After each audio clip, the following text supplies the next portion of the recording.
Ito yung siga eh. Siga. Pero nakapit na, kabigat na aso. Maliit lang siya pero ang bigat eh. Daig pa kay siya at Chiro. Chiro, walang bala. Kaya ano?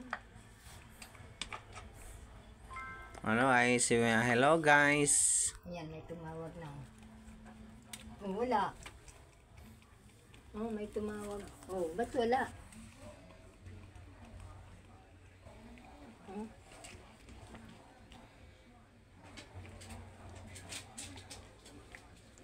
Tapos,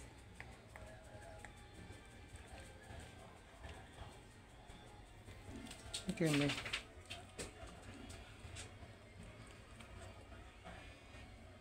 Tagal na punta ka sa messenger.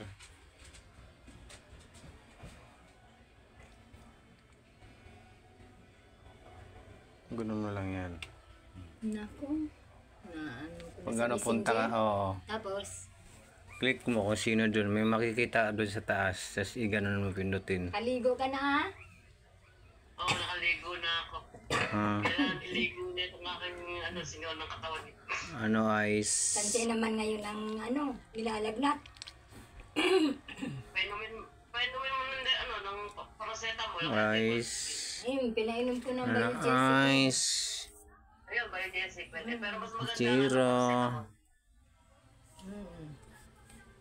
Wala kang mo yata paracetamol. Pabibili mo pa sa dito. Biogesic na nga lang. Biogesic at saka Bioflow, meron dito. Ayun, Bioflow. Pwede rin yun.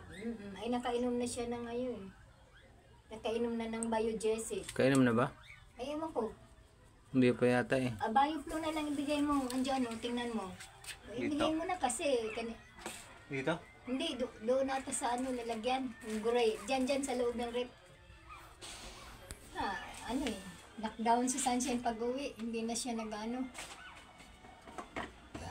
Akin na. Uso talaga ngayon ng sipon, lagnat. Wala siyang ubo at sipon. Eyes, eyes, baby. Kaya nga, trangkaso nga. Ano eyes. Hindi niya agapan yan. Wawa siya. Sabi ko, ano ba yan? Ano naman tayo sa ano? Eyes, baby, eyes. Mamaya, dala kang tubig Ano na. nga yung mga puta, uli yan. Eyes, eyes, baby. Tapos mo na yung tayo. Kaya nga eh. In Jesus name eh, lumayas ang mga bad vibration sa tahanan natin. Lumayo. Sa pangalan ni Jesus. Lumayas yung mga at i-cover tayo ng banal na dugo at banal na espiritu.